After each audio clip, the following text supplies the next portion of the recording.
하나님 말씀 로마서 8장 32절 한 절 같이 보겠습니다. 로마서 8장 32절 같이 읽겠습니다. 자기 아들을 아끼지 아니하시고 우리 모든 사람을 위하여 내주시니가 어찌 그 아들과 함께 모든 것을 우리에게 주시지 아니하겠느냐. 아멘. 아멘이십니까? 그 내용을 왜 아멘인지 오늘 살펴보려고 합니다.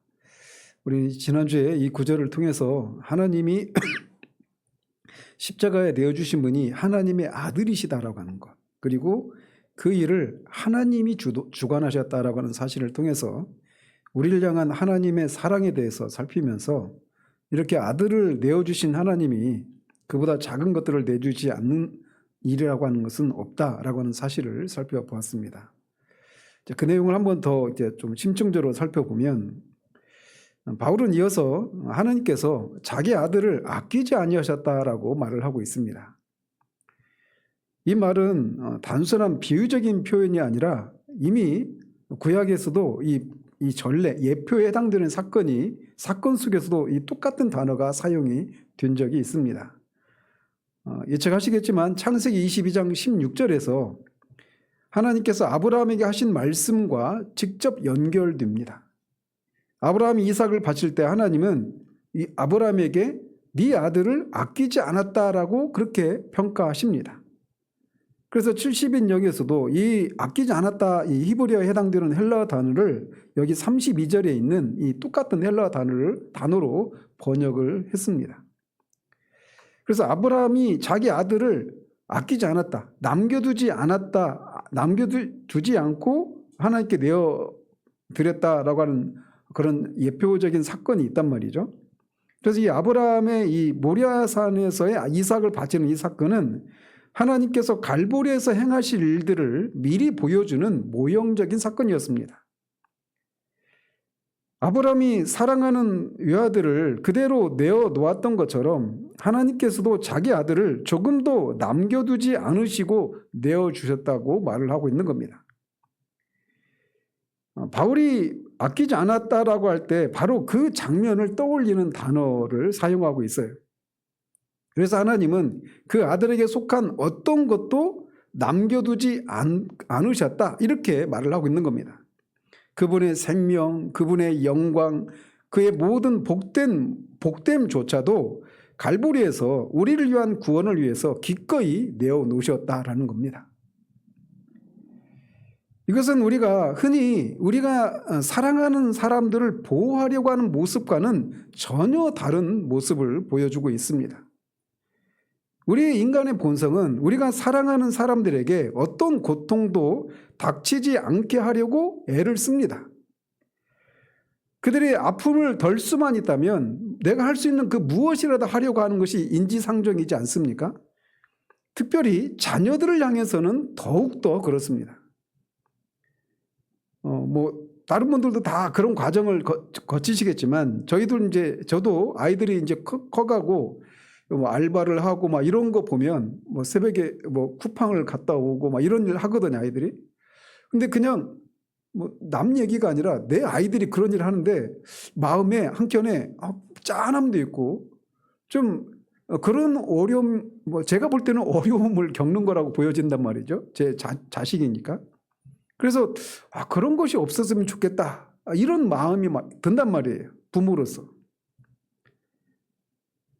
그런데 하나님의 아들에게는 그 정반대 일을 행하고 계시다라는 겁니다. 구원의 일을 이루기 위해서 아들의 고난을 하나도 줄이지 않으셨습니다. 아들에게 속한 그 모든 것들을 아끼지 않고 하나님이 내어주셨다라고 말을 하고 있는 거예요. 그러니까 여러분의 자녀들이 누군가에게 수치를 당하고 어떤 고통을 당하는 그 일을 볼 때 막 우리가 깡패한테 맞고 있는 자식을 본다. 그럼 우리가 물불 가리지 않고 막 뛰어들어서 어떻게든지 말리거나 내가 맞아도 그렇게 하려고 하지 않겠습니까? 그런데 하나님이 아들을 그런 수치의 자리에, 고통스러운 자리에 하나님의 심판을 받는 자리에 아끼지 않고 내어주셨다는 겁니다. 바울은 그를 아끼지 아니하셨을 뿐만 아니라 그를 내주셨다라고 말을 하고 있습니다. 즉 아들을 아끼지 않으신 데서 더 나가서 그냥 소극적으로 아끼지 않았다는 것을 더 넘어서 적극적으로 아들을 내주셨다라고 말을 하고 있어요. 이것은 바울의 논증에서 매우 중요한 지점입니다. 그의 논증이 뭐냐?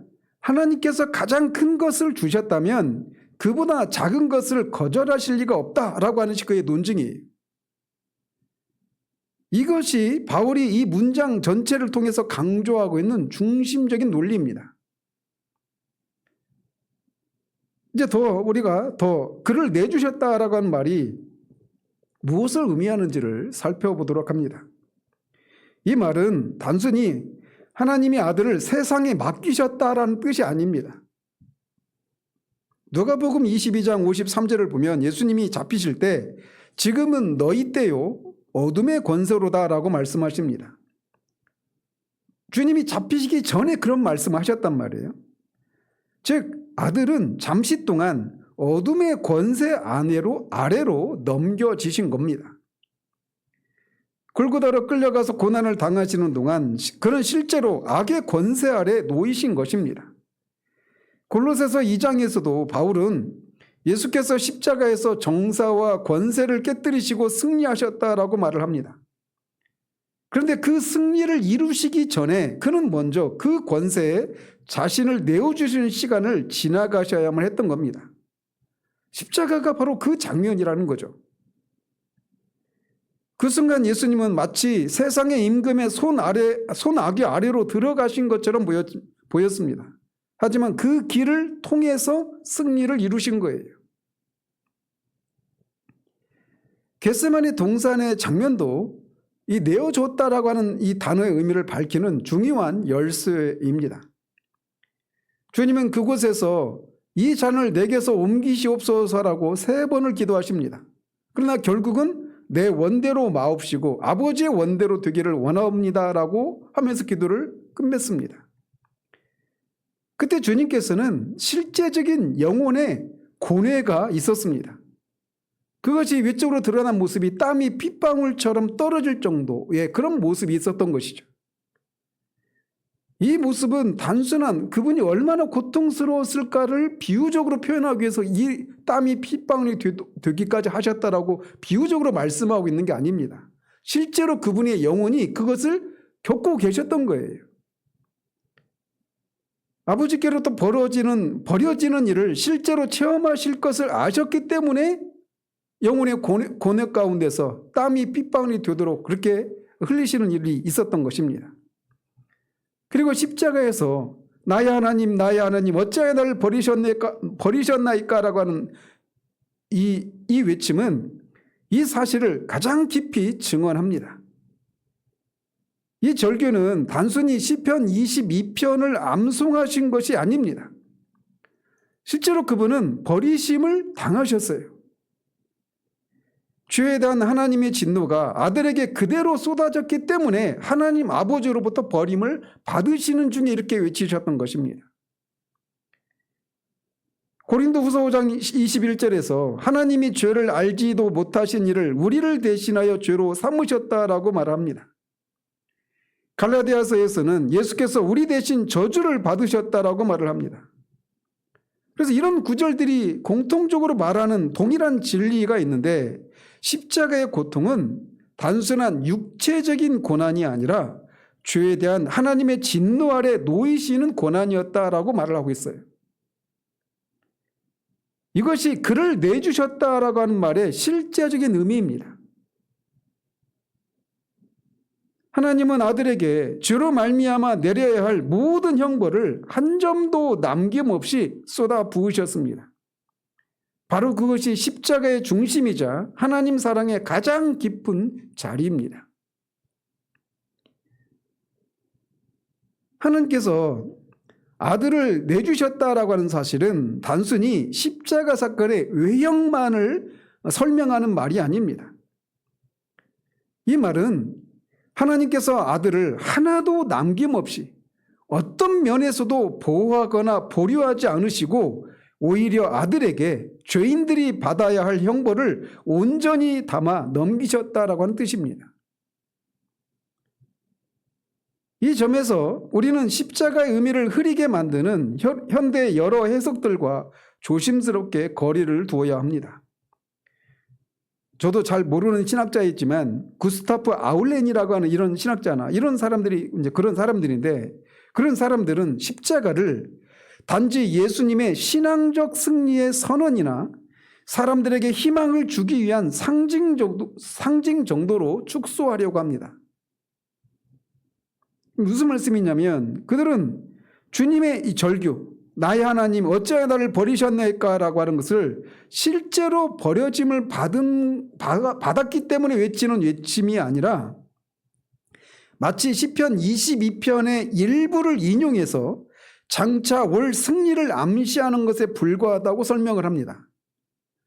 실제로 시편 22편을 읽으면 나의 하나님 어찌하여 나를 버리셨나이까라고 이런 절규로 시작하지만 맨 마지막에는 승리를 노래하면서 끝맺는단 말이에요.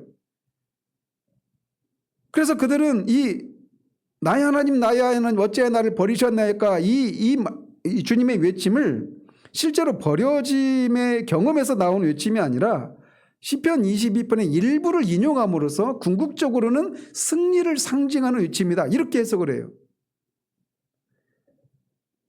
그러나 그것은 십자가의 가장 중심되는 진리를 빼앗아가는 해석입니다. 십자가의 핵심은, 십자가의 이 외치심의 핵심, 십자가의 죽으심의 핵심은 우리의 죄를 대속하기 위한 하나님의 심판 때문에 버려지는 그 죽음을 경험하셨다라는 거예요. 시편 22편이 분명 승리로 끝맺는 시편이지만 그 안에는 먼저 깊은 절망과 고난에 대한 묘사가 있습니다. 그리고 실제로 주님은 그 고난을 모두 겪으셨습니다. 뼈가 으그러지고 입이 마르고 원수들이 둘러싸는 그 고통의 순간을 그분은 실제로 몸과 영혼으로 통과하셨습니다. 시편 22편은 승리로 끝나지만 그 승리는 고난과 버림받음이라고 하는 실제적인 체험을 거쳐야만 도달할 수 있는 거예요. 실제로 주님은 그렇게 시편 22편에서 묘사하고 있는 고난을 실제로 겪으셨던 것입니다. 이사야서 53장도 같은 진리를 증언합니다. 그가 실로 우리의 질고를 지고 우리의 슬픔을 당하셨거늘 라고 말합니다. 실제로 우리의 질고를 지고 우리의 슬픔을 실제로 당하셨어요. 그가 징계를 받음으로 우리가 평안을 누리고 여호와께서 그에게 상함을 받게 하시기를 원하사, 이런 모든 표현들은 십자가의 고난이 상징이 아니라 실제였음을 말하고 있습니다. 주님은 단지 고통을 당하는 것처럼 연기한 것이 아니라 실제로 징계를 받으셨고 실제로 고통을 담당하셨습니다. 하나님께서 그를 치셨고 하나님께서 그에게 죄의 무게를 씌우셨단 말이죠. 따라서 만일 우리가 이런 구스타프 아울렌과 같은 이런 사람들이 주장하는 것처럼 이렇게 성경이 말하고 있는 이런 표현들을 단순히 상징이나 비유로 승리를 상징하는 이런 것으로 약화시키거나 제거해 버린다면 우리는 십자가의 중심을 잃는 것입니다. 겟세마네 고뇌도 이 점을 잘 증명해줘요. 주님은 그곳에서 깊은 괴로움 가운데 땀이 핏방울처럼 떨어지는 체험을 하셨습니다. 만약에 십자가에서 실제적인 슬픔도 고통도 없었다면 겟세마네에서도 그런 일이 일어날 이유가 없겠죠. 그렇지 않겠습니까? 그러나 주님은 그 자리에 무릎 꿇고 고뇌하셨고 십자가에서는 그보다 더 큰 고난을 실제로 체험하셨습니다. 그래서 그런 면에서 보면 겟세마네는 십자가에서 실제로 일어날 고통의 예고였습니다. 주님은 곧 있을 그 형벌을 아셨습니다. 아버지께서 죄인을 대신하여 자신을 치실 그 순간을 주님은 아셨습니다. 하나님과의 영원한 교제가 끊어지는 바로 그 순간을 아셨던 겁니다.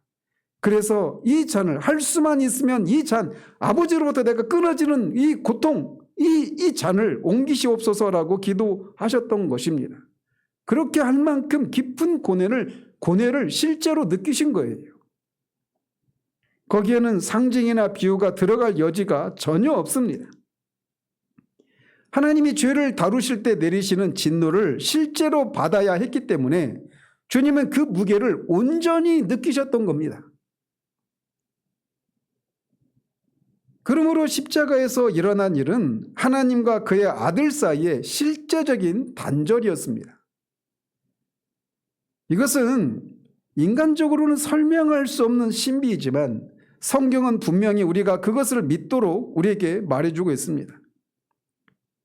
죄는 하나님과 사람 사이를 갈라놓습니다.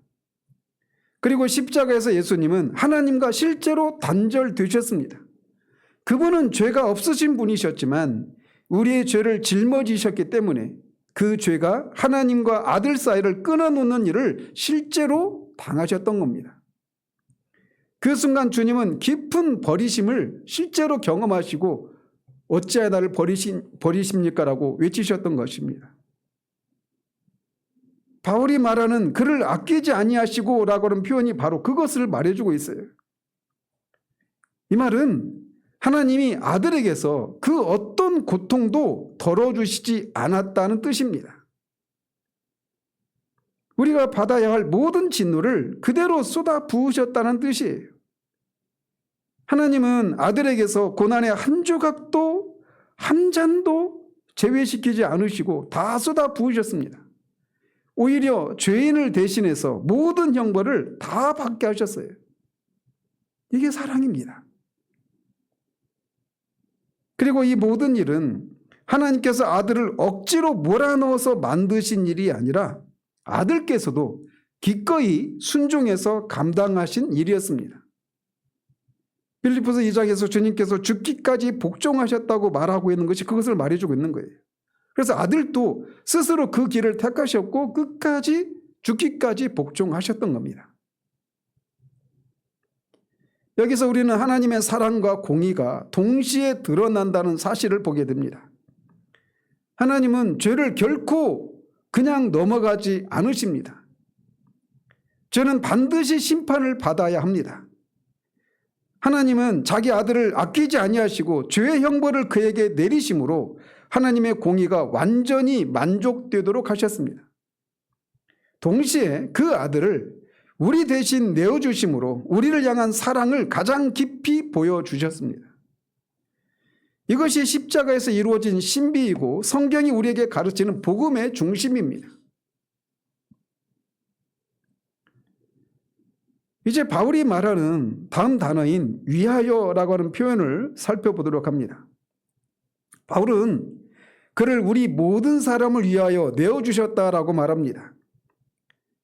이 위하여라고 하는 말은 누구 때문에 이런 의미도 있고 누구를 대신해서 또는 누구 편에서라고 하는 그런 의미도 포함됩니다.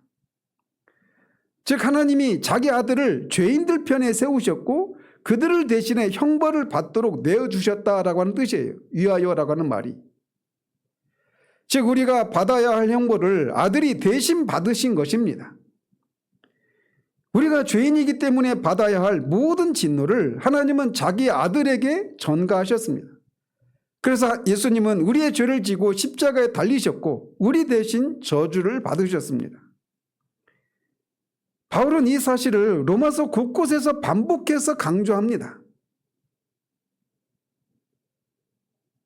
여기서 우리가 다시 중요한 질문이 생기는데 바울이 여기서 말하는 우리는 어떤 상태였는가라는 겁니다. 우리가 스스로 훌륭했기 때문에 또는 경건했기 때문에 종교적이었기 때문에 또 그것을 간절히 원했기 때문에 하나님이 그 아들을 내어주셨다고 성경은 말하고 있잖아요. 우리는 본질상 진노의 자녀였고 하나님과 원수된 자들이었습니다. 우리의 행위나 우리의 경건에서 하나님이 사랑하실 만한 것이 있었던 것이 아니었습니다.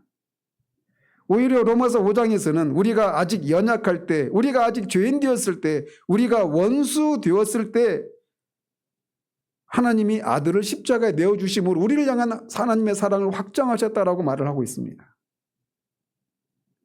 우리는 그때 무력했고 죄인이었고 하나님과 원수였던 사람들이었습니다. 그런데 바로 그 상태인 우리를 위해서 하나님께서 자기 아들을 내어주셨다고 말하고 있어요. 하나님 우리가 조금이라도 나아졌기 때문에 사랑하신 것이 아니라 우리가 여전히 원수였을 때 사랑하셨습니다. 그래서 그 증거로 아들을 내어주신 거예요. 이것이 그를 아끼지 아니하시고 우리를 위하여 내어주셨다라고 하는 표현의 깊은 의미입니다. 하나님 우리가 죄 가운데 있을 때 하나님을 거역하고 싫어하던 바로 그때에 자기 아들을 내어주셨습니다. 우리가 사랑받을 만한 사람으로 변화된 후가 아니라 여전히 반역의 상태에 있을 때 아들을 아끼지 않고 내어주셨어요. 바울은 이것을 통해서 논리적으로 이런 필연적인 결론으로 우리를 이끌어냅니다. 즉 하나님께서 우리를 향해서 이렇게까지 하셨다면, 즉 우리가 원수였을 때 아들을 내어주셨다면 이제 그 아들을 믿음으로 그의 자녀가 된 지금 하나님께서 우리를 버리실 가능성이 과연 있겠느냐라고 하는 것이 바울의 논증이에요. 원수일 때도 버리지 않으신 하나님이 이제 자녀가 된 우리를 버리실 수 있겠느냐? 결론은 논리적으로도 신학적으로도 그럴 수 없다라고 하는 것이 바울의 논증인 겁니다. 바울은 우리 모든 사람을 위하여라고 하는 표현을 또 한 번 강조합니다. 여기서 모든이라고 하는 말은 전 인류를 의미하는 것이 아니라 앞에서 이미 우리가 계속 살펴보았던 것처럼 하나님을 사랑하고 그 뜻대로 부르심을 받은 자들, 미리 아시고 미리 정하신 하나님의 백성 전체를 의미합니다. 따라서 우리 모든 사람을 위하여 내어주셨다라고 하는 말은 하나님께서 그의 백성 전체를 위해서 아들을 내어주셨고 동시에 그 백성들 개개인을 위해서도 똑같이 내어주셨다는 뜻입니다. 하나님 어떤 특정한 사람만 사랑하지 않으시고 그의 모든 백성을 동일한 사랑으로 품으셨던 겁니다. 그중 어느 한 사람도 빠짐없이 모두를 위해서 똑같이 그 아들을 내어주셨다라고 말하고 있어요. 자, 그런데 우리말 성경에는 지금 이게 빠져있는 단어가 하나 있는데 바울은 여기서 모든 것을 우리에게 다음에 은사로라고 하는 단어를 덧붙이고 있습니다. 우리말 성경에는 없어요.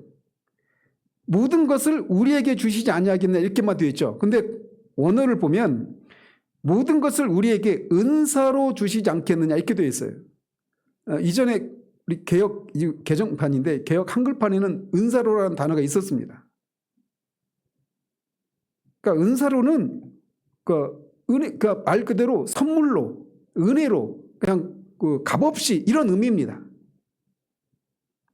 그래서 주석가들은 이 우리에게 모든 것을 우리에게 은사로 주지 않겠느냐 할 때 그 은사라고 하는 단어가 모든 것에게만 해당되느냐 아니면 아들을 주신 것도 은사로 주셨다 이렇게 말할 수 있느냐 이런 논쟁이 있는데 양쪽에 다 적용될 수 있는 겁니다. 아들을 우리에게 주실 때도 은사로 주셨어요. 값없이 주신 겁니다. 여러분 이것을 아는 것은 우리가 구원받은 신자가 어떻게 성화를 이루는 삶을 살 수 있는가를 결정짓는 매우 중요한 개념입니다. 즉 하나님은 아들도 그리고 그 밖에 모든 은혜도 값없이 전적으로 은혜로 주셨다라고 말하고 있는 거예요. 하나님은 우리에게서 어떤 조건도 요구하지 않으셨습니다. 우리 안에서 어떤 가능성을 보셨기 때문에 그 아들을 내어주신 것도 아니고 우리의 경건이나 순종을 미리 보셨기 때문도 아닙니다. 우리는 본질적으로 원수였고 멀리 떠난 자들이었고 진노의 자녀들이었습니다. 그런데 하나님은 바로 그런 우리를 위해서 값없이 전적으로 은혜로 아무 조건 없이 그 아들을 내어주셨습니다. 거듭 말씀드리지만 이것은 성화에도 그대로 적용됩니다. 즉 우리의 순종이라고 하는 조건을 통해 하나님 우리를 사랑하시는 게 아니에요. 하나님의 사랑이 우리로 하여금 순종하게 만드는 겁니다. 이것을 모르면 우리는 내가 어떻게 하느냐에 따라 하나님의 사랑이 우리에게 밀려오기도 하고 사라지기도 하고 이런 생각을 갖게 되는 거란 말이에요. 제가 말씀을 준비하면서도 그렇고 이번 주에도 계속 이 문제 계속 제가 밖에 천착하고 있는데 뭐냐면 오늘날 정말 하나님 앞에서 그 열매 맺는 삶을 살아가는 것, 성화를 이루는 삶을 살아가는 것을 강조하는 사람들이 우리 시대는 굉장히 깨어있는 설교자고 깨어있는 교회라고 이렇게 평가를 하지 않습니까? 그런데 제가 보기에 오늘날 열심히 있는 거룩함을 이루는 일에 열심을 내고자 하는 사람들의 거의 대부분이 신율주의적인 이런 생각에 거의 사로잡혀 있다고 저는 생각합니다. 거의 대부분이라고 봐요, 저는. 그래서 제가 이거를 정말 한번 좀 시리즈로 좀 깊이 더 있게 다뤄야 되겠다. 이런 생각이 있어요. 이번 주도 제가 존 오웬의 그 신자 안에 내주하는 죄라고 하는 존 오웬의 그 책에 해제를 쓰신 분이 김남준 목사님인데 그 해제 그 글을 보면서 요소요소에 신율주의적인 이런 요소들이 막 계속 저는 막 눈에 띄는 겁니다. 제미나이하고 막 요즘 제가 제미나이로 놀고 있는데 아무튼 이렇게 하면서 대화를 나누면서 정말 사람들이 이거를 분별하는 게 정말 쉽지가 않겠다 이런 생각을 하게 돼요.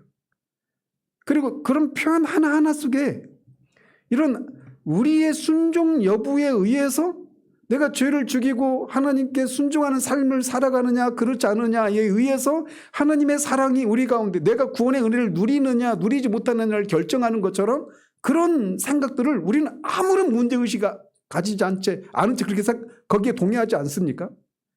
그래서 내가 뭔가 하나님의 사랑이 내 가운데서 사라지면 내가 하나님 앞에 뭔가 잘못했거나 하나님이 하려고 하는 것을 하지 않았기 때문이다 이런 생각으로 곧장 달려간단 말이에요. 그거에 대해서 아무런 문제의식을 느끼지 못합니다. 당연한 것처럼 생각해요. 그게 잘못된 거란 말입니다. 하나님이 우리에게 아들을 내어주신 것도 우리의 어떤 순종이나 어떤 조건을 보시고 그렇게 하실 것을 미리 내다보시고 내어주신 것이 아닙니다. 값없이 내어주셨어요. 그것을 받을 만한 자격이 없는데 아니 자격은커녕 하나님과 진노의 자녀였고 하나님과 원수되었던 사람들이었단 말이에요. 사랑할 만한 것이 아무것도 없었던 사람들은 우리를 위해서 하나님이 먼저 사랑하시고 그 아들을 내어주신 거예요. 그것을 믿고 우리가 순종할 것을 미리 내다보시고 그런 변화의 가능성을 내다보시고 아들을 내어주시고 그렇게 변화된 우리를 사랑하시는 게 아니란 말입니다.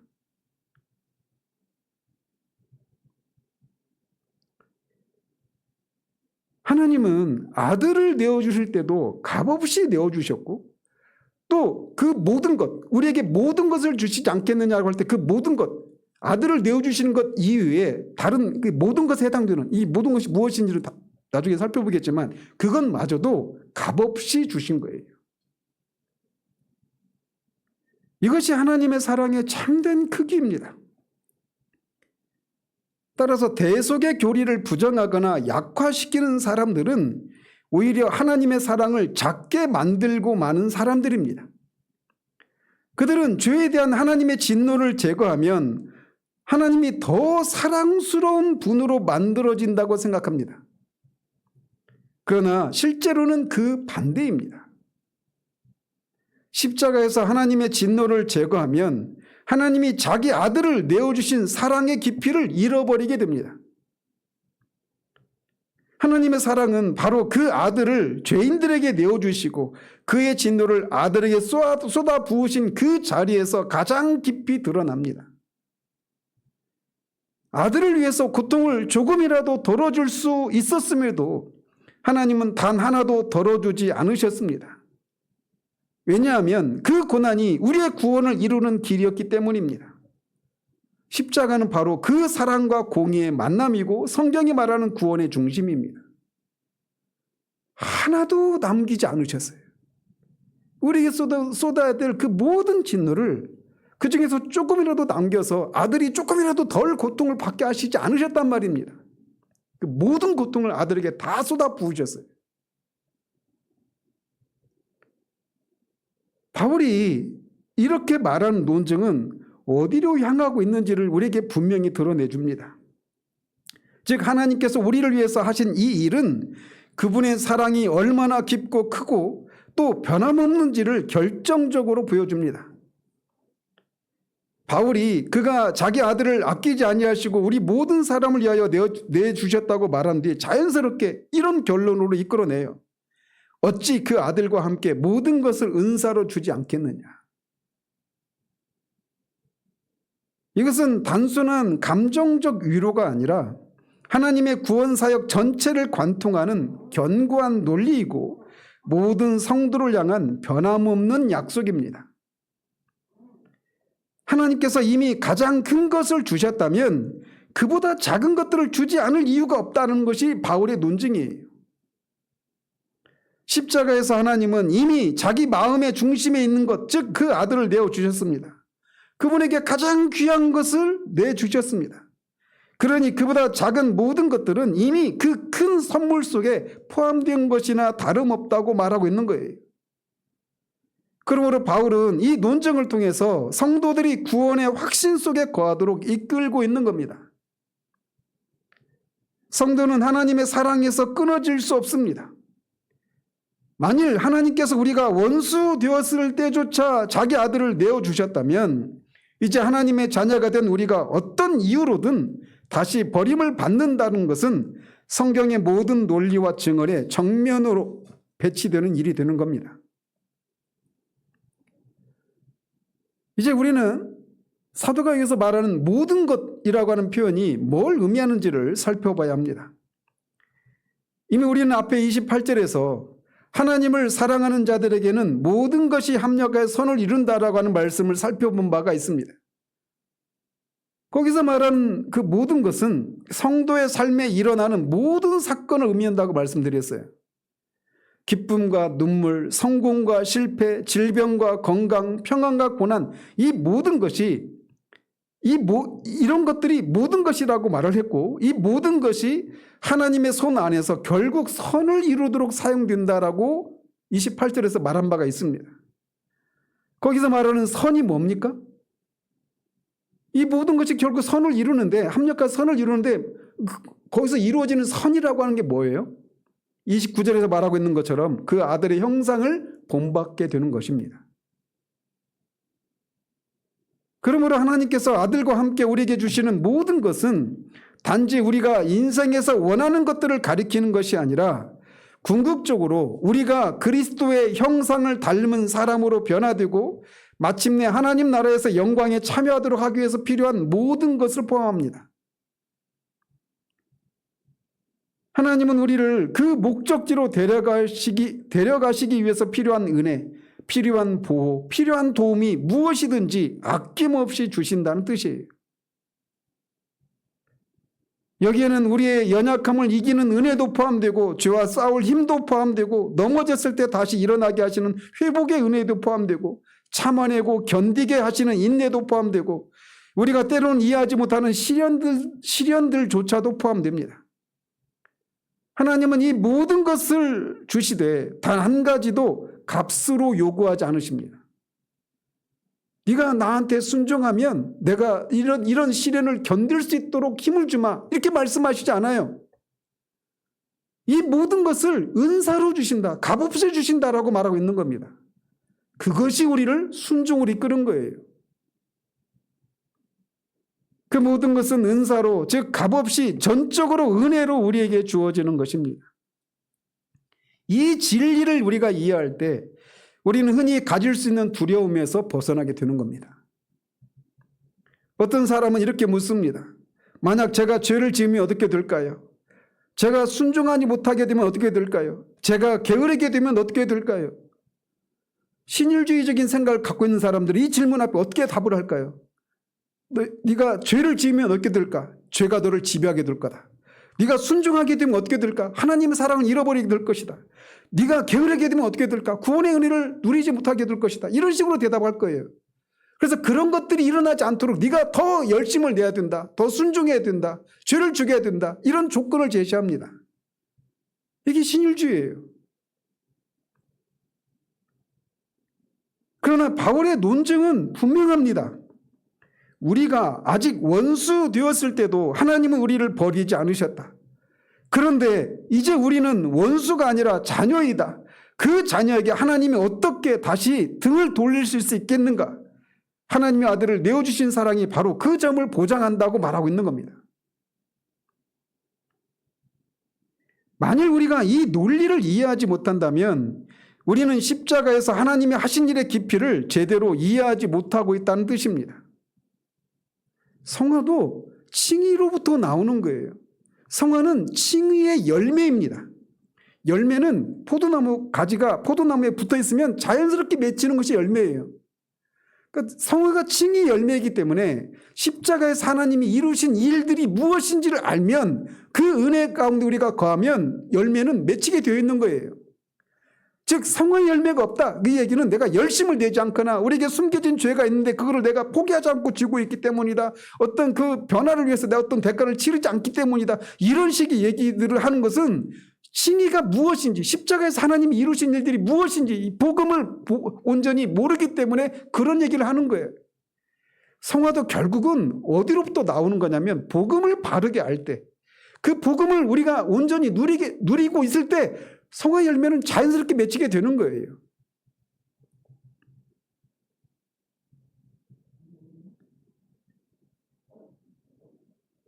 우리가 성도의 견인의 교리를 받아들이지 못하는 이유도 바로 여기에 있습니다.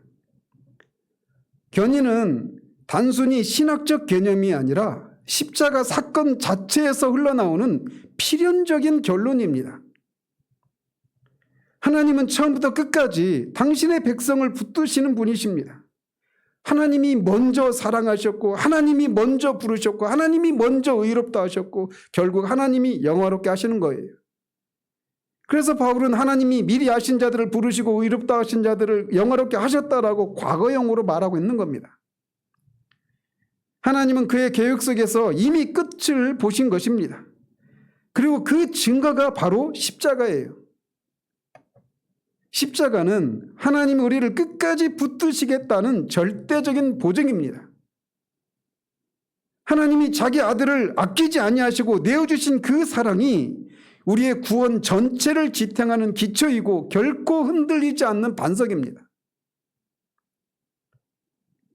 그러므로 우리는 다시 이렇게 고백할 수밖에 없어요. 하나님께서 우리를 위해서 이미 가장 큰 것을 주셨다면 그 아들과 함께 모든 것을 은사로 주시는 것은 너무나 당연하고 확실한 일이다. 이 고백이 이룰 수밖에 없다라는 겁니다. 그리고 이것이 성도가 갖는 확신의 근거이고 어떤 환난과 시험 가운데서도 흔들리지 않을 수 있는 근본적인 이유입니다.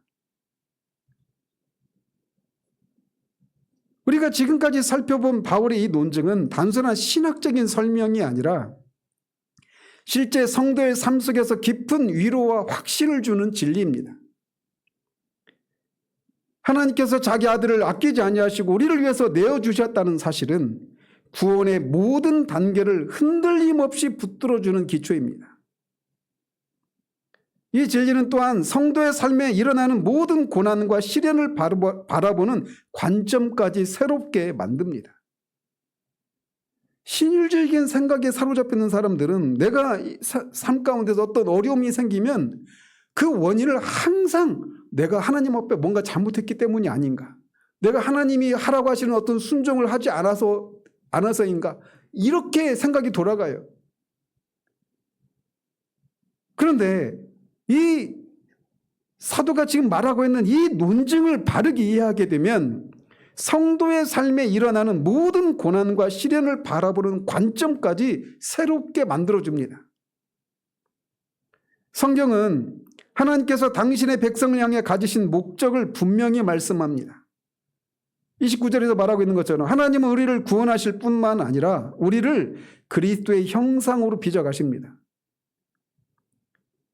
우리를 구원하신 궁극적인 이 목적지는 바로 이거예요. 그리고 그것이 궁극적인 목적이 아니라 그것을 통해서 뭘 위해서? 솔리 데오 글로리아. 오직 하나님의 영광을 위해서 우리를 그리스도의 형상을 닮은 사람으로 만드시고야 마는 겁니다. 우리를 그런 사람이 되게 하신 것을 통해서 하나님만이 영광을 받으시기 위해서 하나님이 그런 일을 하시는 거예요. 우리같이 생산성이 없는 투자를 하는 것이 어디 있겠습니까? 우리가 합리적인 그런 투자를 한다면 우리 같은 사람한테 그 아들을 내어주는 투자를 하시는 것은 실패한 투자예요. 그렇지 않습니까? 그런데 하나님이 그 일을 하시고야 맙니다. 하나님의 영광을 위해서. 우리는 할 수 없지만 하나님은 하십니다.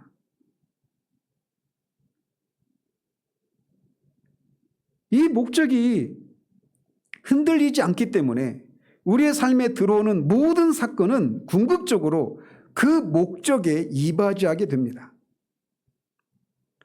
우리가 겪는 슬픔이나 상실, 환난 혹은 우리의 연약함조차도 하나님의 손에 들어가면 선을 이루는 도구가 됩니다.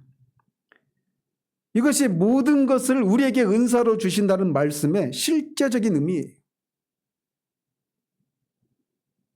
여기서 우리는 하나님의 백성들의 삶을, 자신들의 삶을 어떻게 해석해야 하는지를 다시 생각하게 됩니다. 하나님의 은혜는 성도의 필요가 생길 때마다 즉시 흘러들어옵니다. 우리가 넘어질 때 일으키시는 은혜, 유혹을 이길 수 있는 힘, 절망 속에서도 포기하지 않게 하는 인내, 죄를 슬퍼하고 회개하도록 이끄시는 성령의 역사, 이 모든 것이 하나님이 아들과 함께 우리에게 주시는 모든 것에 포함됩니다. 바울은 빌립보서에서도 이것을 다시 이렇게 재확인하고 있어요. 나의 하나님이 그리스도 예수 안에서 영광 가운데 그 풍성한 대로 너희 모든 쓸 것을 채우시리라. 1차적으로는 바울에게 이 빌립보 성도들이 그 바울이 필요한 것들을 채운 것에 대해서 이렇게 말을 하고 있어서 1차적으로는 그들의 실제적 그 육체의 삶을 지탱하는 데 필요한 그런 모든 것들을 가리킵니다. 그러나 여기서 말하는 모든 쓸 것은 단지 물질적인 필요만이 아니라 물질적인 필요나 생활의 안정만을 말하는 것이 아니라 하나님은 우리를 영화로운 목적지로 이끄는 데 필요한 모든 은혜를 의미하기도 합니다. 즉 하나님은 우리에게 필요한 것을 조금만 주시는 분이 아니라 넘치도록 부으시는 분이라고 말하고 있는 거예요. 고린도후서 9장 8절에서 이렇게 말을 합니다. 하나님이 능히 모든 은혜를 너희에게 넘치게 하시나니 이는 너희로 모든 일에 항상 모든 것이 넉넉하여 모든 착한 일을 넘치게 하려 하심이라. 이렇게 말하고 있는 배경은 뭐냐면 고린도 교회를 향해서 이런 말을 하고 있는데 그 배경에 뭐가 있느냐면 마케도니아 교회가 예수를 믿는 것 때문에 극한 환난 가운데 있고 극한 가난 가운데 있는데도 예루살렘 성도들을 위해서 그들이 그 물질을 아끼지 않는, 영적으로 그런 도움을 받은 것 때문에 물질적으로 그들을 섬기는 이런 것들을 칭찬하는 중에 이런 얘기를 하고 있는 거예요. 즉 단지 물질적인 예수 믿으니까 내가 물질의 어떤 복을 누렸다 이런 얘기를 하고 있는 게 아니란 말입니다. 우리를 영화롭게 하도록 하기 위해서 필요한 그 모든 은혜들을 하나님이 아끼지 않고 넘치도록 우리에게 주신다라고 말하고 있는 겁니다. 하나님은 주시되 언제나 넉넉하게 주십니다. 성도에게 필요한 은혜가 부족해서 넘어지는 일은 결코 없도록 하십니다. 우리가 연약해 보이는 순간에도 하나님은 이미 필요한 은혜를 준비하고 계십니다. 이 진리를 가장 아름답게 노래한 사람이 존 뉴턴이에요. 어메이징 그레이스 그 찬송 작사가. 그는 자기 인생을 돌아보면서 이렇게 고백을 했다고 그래요. 과거의 모든 에벤에셀마다 하나님은 나를 도우시는 것을 기뻐하셨네. 내가 떨고 있을 때에도 하나님은 나를 버리지 않으셨네. 내가 만난 모든 것이 내 유익을 이루었으니 고난도 달콤하고 약이 되는 것일세. 지금은 고통스럽지만 머지않아 고통은 멈추고 나는 정복자의 노래를 부르리라. 이것이 바로 그 아들과 함께 모든 것을 은사로 주신다는 말씀의 실제적인 의미입니다. 하나님은 단지 구원의 시작만 하신 것이 아니라 우리를 끝까지 이끄시기 위해서 필요한 모든 은혜를 준비해 두셨습니다. 그래서 하나님이 우리를 떠나거나 포기하시는 일은 있을 수 없습니다. 내가 너한테 주기를 원하는데 네가 순종하지 않아서 내가 이걸 주지 못하고 있어서 알타하시는 그런 하나님이 아니시란 말이에요. 순종할 수 없는 그런 연약함 가운데 있는 우리를 하나님이 아낌없이 주셔서 우리로 하여금 그 순종을 이끌어내신단 말입니다. 십자가에서 아들을 내어주신 그 하나님이 우리에게 필요한 것을 주자 하실 이유가 없기 때문에 그렇습니다. 그래서 결국 우리의 고백도 바울의 고백과 동일해지는 거예요. 하나님은 우리를 위하여 자기 아들을 아끼지 아니하시고 내어주신 분이십니다. 바울에게만 아들을 내어주신 것이 아니라 저와 여러분들에게도 그 동일한 아들을 내어주신 분이 하나님이십니다. 바울은 우리보다 더 순종했고 더 경건하고 사도가 될 사람이었기 때문에 아들을 내어주신 것이 아닙니다. 원수 되었을 때 그도 역시 하나님과 원수 되었고 하나님의 진노의 자녀였고 하나님과 죄인이었을 때 하나님이 먼저 그를 사랑하셔서 아들을 내어주신 거예요. 사도가 구원받은 조건이나 우리가 구원받은 조건이라는 말이 적합하지 않지만 사도 바울이 구원받은 것이나 우리나 똑같아요. 똑같은 상태에 있었던 우리에게 아들을 내어주심으로 우리를 구원하신 겁니다. 그 하나님이 우리에게 모든 것을 은사로 값없이 주신다고 하십니다. 그렇다면 어떤 고난도 우리를 그 사랑에서 끊을 수 없습니다. 왜? 그 고난을 통해서 결국 우리를 영화롭게 하기 위한 선을 이루시니까. 어떤 환난도 그 목적을 좌절시킬 수 없습니다. 그 환난이 우리를 영화롭게 하는데 유용하게 하나님이 선을 이루시고 마시니까. 그래서 우리는 그 사랑 안에서 담대히 살아갈 수 있고 그 은혜 속에서 끝까지 견딜 수 있는 겁니다. 어떤 일을 만나도 그 모든 그 목적지에 결국 도달하고 말 거란 말이에요. 바울의 논리는 이렇습니다. 그는 하나님께서 아들을 아끼지 아니하시고 우리를 위해 내어주셨다는 사실을 근거로 성도의 구원이 절대로 흔들릴 수 없음을 증명하고 있습니다. 그리고 이 논증은 단순히 머리로 이해하는 신학이 아니라 실제 성도의 마음을 붙들어주는 견고한 확신의 기초가 됩니다. 바울이 이렇게 말하는 이유는 분명합니다. 성도는 종종 스스로의 연약함과 죄로 인해서 흔들리고 불안해하기 때문입니다. 우리는 때로 자신의 실패를 보면서 이러다가 구원을 잃는 것은 아닌가라고 하는 두려움에 빠지기도 합니다. 그러나 바울은 단호하게 말합니다. 만일 하나님께서 우리가 아직 원수 되었을 때에도 우리를 버리지 않으셨다면 이제 자녀가 된 우리를 그분이 버리시리라고 생각할 수 있겠느냐라고 하는 것이 바울의 논증입니다. 바울은 이어서 어찌 그 아들과 함께 모든 것을 은사로 주지 아니하시겠느냐라고 말합니다. 사실 이건 질문이지만 실제로는 강력한 선언입니다. 즉 그분은 반드시 모든 것을 주신다. 왜냐하면 이미 가장 큰 것을 주셨기 때문이다. 이런 선언이에요. 하나님은 이미 자기 아들을 내어주심으로 당신의 사랑을 행동으로 증명하셨습니다. 그리고 이것보다 더 큰 증거는 없어요. 이것보다 더 큰 하나님의 사랑의 증거는 없습니다. 그러므로 우리는 하나님이 우리를 도중에 버리거나 구원의 길에서 중간에 놓아버릴 것이라고 두려워할 필요가 없습니다. 하나님께서 시작하신 구원은 반드시 완성됩니다. 만약 우리가 이 논리를 이해하지 못한다면 우리는 십자가에서 일어난 일을 정확하게 이해한 것이 아닙니다. 십자가는 단지 구원의 시작이 아니라 구원의 전 과정이 흔들리지 않도록 붙드는 하나님의 보증입니다. 십자가는 하나님이 얼마나 확고한 사랑으로 자신의 백성을 붙드시는지를 보여주는 절대적인 증거입니다. 바울이 말하는 그 아들과 함께 모든 것을 은사로 주신다는 약속은 이렇습니다. 하나님은 우리에게 필요한 인내할 힘, 죄를 이길 능력, 고난을 견딜 은혜, 연약함을 보완하는 도움, 넘어진 후 다시 일어서는 회복, 끝까지 붙들어 주시는 성령의 인도하심, 이 모든 것을 하나도 빠짐없이 값없이 은혜로 주신다고 말하고 있는 겁니다.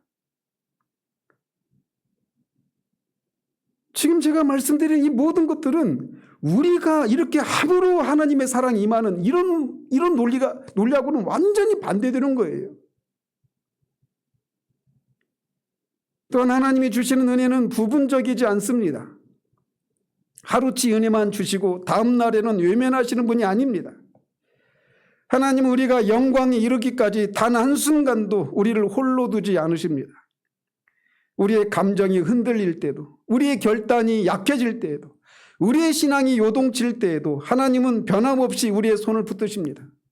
신율주의에서는 우리 신자의 결단이 죄를 죽이고자 하는 이 의지와 이 의지의 결단, 이게 가장 중요한 요소예요. 그러나 하나님은 우리의 결단이 약해질 때도 우리를 붙드는 손을 놓지 않으십니다. 이것이 왜 가능하냐? 그 이유는 단 하나예요. 하나님이 이미 자기 아들을 내어주셨기 때문입니다. 그 사랑은 포기할 수 없는 사랑이고 되돌릴 수 없는 사랑입니다. 하나님은 당신의 백성을 중간에 잃어버리시는 분이 아닙니다. 이미 십자가에서 그들의 영원한 구원을 확정하셨습니다. 여기서 우리는 바울의 말이 얼마나 실제적인지 깨닫습니다. 우리가 고난과 시험, 예기치 못한 어려움이나 영적인 어둠 등을 만날 때 그 상황이 우리를 무너뜨릴 것처럼 보일 수 있습니다. 그러나 바울은 말합니다. 그 모든 것을 합력하여 선을 이룬다. 왜냐하면 그 모든 것이 하나님이 우리에게 주시는 은사 속에 포함된 것들이기 때문에 그렇습니다. 영적인 침체, 어둠, 뒤로 후퇴하는 것, 이 모든 것들, 우리의 감각이 무뎌지는 것들, 여러분이 수시로 그런 것 때문에 고통스러워하고 염려하지 않습니까? 근데 그 모든 것, 이런 것들이 다 모든 것 안에 포함되는 거예요. 그리고 그 모든 것을 합력하여 결국은 선을 이루신다라는 겁니다. 그리스도 형상을 담는, 영화롭게 되는 것, 이 목적을 이루신다라는 거예요. 그것을 통해서 하나님이 영광을 받으셔야 하기 때문에. 하나님은 하나님의 영광을 위해서 이 모든 것들을 통해서 선을 이루시는 일을 하신다라는 겁니다. 그것을 어떻게 확신할 수 있느냐? 이미 십자가에서 아들을 내어주신 것, 그것에 대한 보증이라는 거예요. 이 진리를 이해한 신자는 삶을 완전히 다른 시각으로 바라보게 됩니다. 우리가 겪는 고난 자체가 선한 것은 아니지만 하나님은 그 고난을 선을 이루는 재료가 되게 하십니다. 십자가는 언제나 십자가예요. 그러나 그것이 십자가로 끝나지 않고 그것을 통해서 결국은 선을 이루시는 재료로 사용하신다는 겁니다. 우리의 실패가 하나님의 영광을 가리기 위해 존재하는 것이 아니라 오히려 그 은혜의 깊이를 더 선명히 드러내는 무대가 됩니다. 그리고 결국 모든 것은 성도에게 이 고백을 하게 만듭니다. 하나님이 우리를 구원하신다. 하나님이 나를 지키신다. 하나님이 나를 버리지 않으신다. 이게 우리의 고백이에요. 이 고백이 가능한 것은 십자가가 그것을 우리에게 말해주고 있기 때문입니다. 이 확신이 바로 바울이 로마서 8장에서 우리에게 주고자 했던 메시지입니다. 십자가에서 이미 확정된 진리예요. 하나님은 가장 큰 것을 이미 주셨습니다. 그렇다면 그 아들과 함께 모든 것을 은사로 값없이 주시는 것도 너무나 당연하고 확실한 일인 겁니다. 이 진리를 깨달을 때 거듭 말씀드리지만 성도의 삶 속에서 일어나는 모든 사건을 바라보는 관점이 새로워집니다. 우리는 언제나 이 문제가 해결되기를 바라는 쪽으로 기도하지 않습니까? 근데 그 문제라고 여겨지는 그 문제를 사용해서 하나님은 결국은 선을 이루시는 도구로 사용하신다는 거예요. 그러니까 우리의 삶을 바라보는 시각에 완전한 혁명적인 변화가 일어나게 되는 겁니다. 하나님은 때로 우리의 연약함조차도 사용하셔서 우리를 성숙하게 하시고 우리를 더 겸손하게 하시고 은혜의 필요성을 더 깊이 느끼게 하십니다. 그래서 오히려 바울이 말하는 것처럼 나는 오히려 약한 것을 자랑한다라고 말하지 않습니까? 약한 것은 약한 거예요. 강한 것에 비하면 약한 것은 부끄러운 거고 어떻게 보면 수치스러운 것이고 빨리 벗어나고 싶은 그 무엇이지 않습니까? 그런데 사도는 약한 것을 오히려 자랑스럽게 생각한다고 그래요. 왜? 내 약함을 통해 그리스도의 온전함이 나타나니까. 그 약함을 통해서 하나님이 결국은 선을 이루신다라는 이 관점이 있기 때문에 약한 것을 자랑한다고 말하고 있는 거예요. 우리가 약한 것,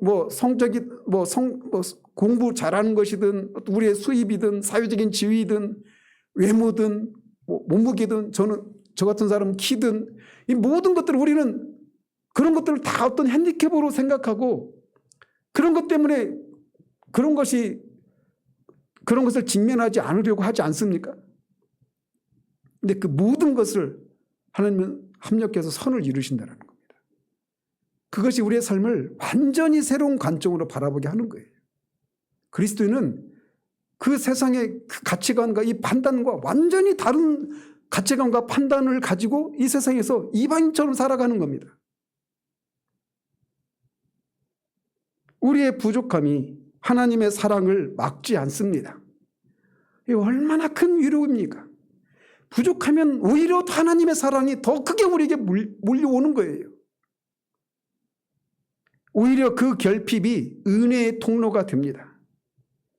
그래서 바울은 담대하게 이 논리를 펴가면서 결국 로마서 8장의 마지막 부분에서 성도의 견고한 확신을 노래하는 겁니다. 하나님이 우리를 위해서 이미 모든 것을 주셨으니 아무것도 우리를 그 사랑에서 끊을 수 없다는 것입니다. 하나님께서 자기 아들을 아끼지 아니하시고 내어주셨다는 이 한 진리에서 우리는 우리의 전 생애를 해석할 수 있습니다. 이 사실에서 우리의 전생에서 그때 내가 그런 부모를 만나지 않았다면, 내가 그때 그런 실수를 안 했다라면, 내가 그때 그런 선택을 하지 않았다라면, 내가 그때 어떤 그런 실패를 하지 않았더라면, 내가 저 사람을 만나지 않았더라면, 이 수많은 후회거리들이 있지 않습니까? 근데 이 사랑이 그 모든 것들을 완전히 새로운 관점으로 바라보게 한단 말이에요. 그 모든 것들을 하나님은 합력하여 선을 이루신다는 겁니다. 제가 97년에 이런 진리를 깨닫고 제가 31살 때인데 저는 제 인생을 사랑하는데 31년이 걸렸습니다. 하나님이 그 모든 것을 합력하여 선을 이루신다는 것을 알게 되었을 때 그런 고백을 할 수 있었어요. 그래서 우리 인생이 명태 같다 이런 생각을 했어요. 명태는 내장도 명란젓, 창란젓 막 다 만들잖아요. 버릴 것이 없는 그 생선처럼 우리 인생 가운데서 부끄럽고 연약하고 수치와 실패와 이 모든 것들 그 자체가 선은 아니지만 그것을 통해서 하나님이 선을 이루신다라고 하는 것을 알았기 때문에 어떤 것도 그걸 죄를 자체를 자랑거리로 삼는 건 아니지만 그런 것마저도 하나님이 선을 이루셨기 때문에 오늘의 내가 되었고 지금의 연약함 가운데 있어도 여전히 하나님이 이 연약함을 통해서 결국은 이 궁극적인 선을 이루실 것이라고 하는 이 확신이, 그리고 그것을 확신할 수 있는 근거인 십자가에서 이미 하나님이 가장 큰 것을 주셨다라고 하는 이 사실이 그런 고백을 할 수 있게 되는 거예요. 거기에서 진정한 자유함이 찾아오는 겁니다. 우리는 끊임없이 우리 안에 부족함과 연약함, 학력, 사회적인 재산, 지적인 어떤 능력 차이, 이런 것 때문에 부끄럽고 위축되고 이런 삶을 살게 되는데 그것마저도 하나님은 합력과 선을 이루신단 말이에요. 교회는 그런 가치관을 가진 사람들이 살아내는 곳입니다. 종말은 하나님이 만유의 주로서 만유 가운데 거하시는 그때 하나님과 피조물 사이에 혼합되거나 변화되거나 분리되거나 분할됨이 없이 하나님은 하나님대로 피조물대로 이렇게 있을 것입니다. 피조물 안에 우리들도 있겠죠. 우리들도 다 키 작은 사람도 있고 키 큰 사람도 있겠고 어떤 지적인 능력이나 그 하나님의 영광을 반사하는 정도에 있어서는 사람마다 다 차이가 있을 거예요. 그러나 그것이 여기에서는 이 땅에서는 그것 때문에 내가 좀 더 우월한 느낌도 가지고 어떤 열등감 생각도 가지고 그럴 겁니다. 그러나 그때는 그런 게 아무것도 없어요. 모든 사람들 속에서 그리스도의 영광을, 하나님의 영광을 보게 될 겁니다. 그것을 반사하는 그릇의 크기는 사람마다 다 다르겠지만 그럼에도 불구하고 그것 때문에 어떤 사람은 그것을 그 큰 영광을 많이 드러내는 것 때문에 우월감을 느끼거나 또 적게 드러나고 있기 때문에 부끄러움을 느끼거나 이런 게 없어요. 모두가 자기 그릇의 크기가 작은 사람도 큰 사람을 보면서 하나님의 영광을 보기 때문에 기뻐하고 즐거워하고, 반대도 마찬가지로 교회는 그 종말의 영광을 여기에서 드러내는 공동체가 교회예요. 저는 그래서 기도해, 하나님 앞에 우리가 그냥 비슷한 사회적인 지위나 어떤 뭐 이런 것들이 비슷한 사람들만의 모임이 아니라 정말 큰 사회적인 지위가 큰 차이가 있는 사람들인데도 그리스도 안에서 그리스도의 영광을 드러내는 그런 통로로 서로를 보는 것 때문에 그런 차이가 아무런 어려움이 느껴지지 않고 그리스도의 형상을 서로 안에서 발견하기 때문에 서로를 사랑하고 기뻐하고, 많이 주신 사람들을 향해서도 우리가 시기하고 질투하지 않고 적게 받은 것 때문에 위축되고 열등감을 느끼지 않는, 저 우리 교회를 생각하면서 그런 소망이 있어요. 그래서 기도합니다. 구체적으로.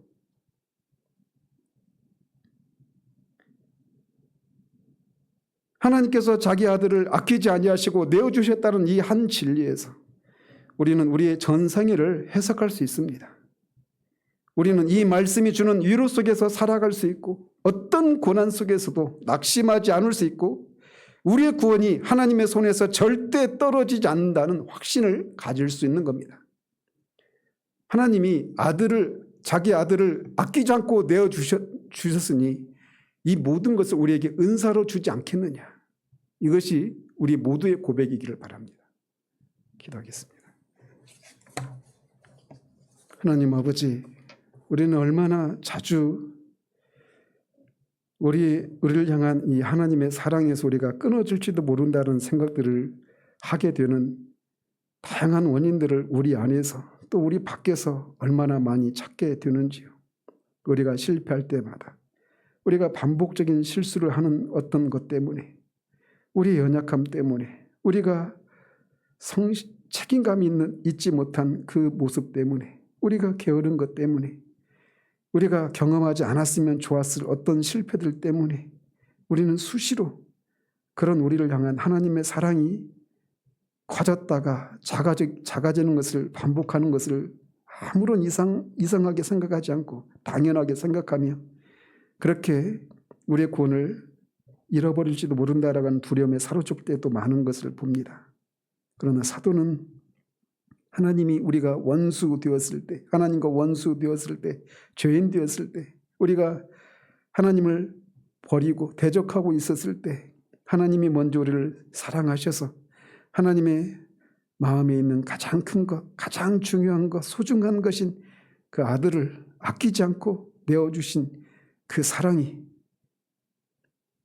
그 아들과 함께 우리를 궁극적인 목적인 우리가 영원하게 되어 그리스도 형상을 닮아 하나님의 영광이 드러나는 그것을 위해서 하나님이 모든 것을, 그 목적을 이루기 위한 모든 것을 아끼지 않고 내어주신다라고 하는 이 진리 안에 거하는 우리들 되기를 원합니다. 그 시각으로, 이 진리로 우리의 삶을 바라볼 수 있는 우리들을 될 수 있도록 도와주셔서 우리가 세상의 논리에 따라 우리 삶을 바라보고 그 안에서 우쭐대거나 또는 열등감을 느끼는 그런 우리들 되지 않기를 원합니다. 이 모든 것을 합력하여 하나님은 선을 이루시기 때문에 우리에게 일어나지 않았으면 싶은 그 순간마저도 우리가 부끄러워하고 감추고 들키지 않으려고 하는 데서 오는 그런 긴장 속에 살아가는 우리들 되지 않기를 원합니다.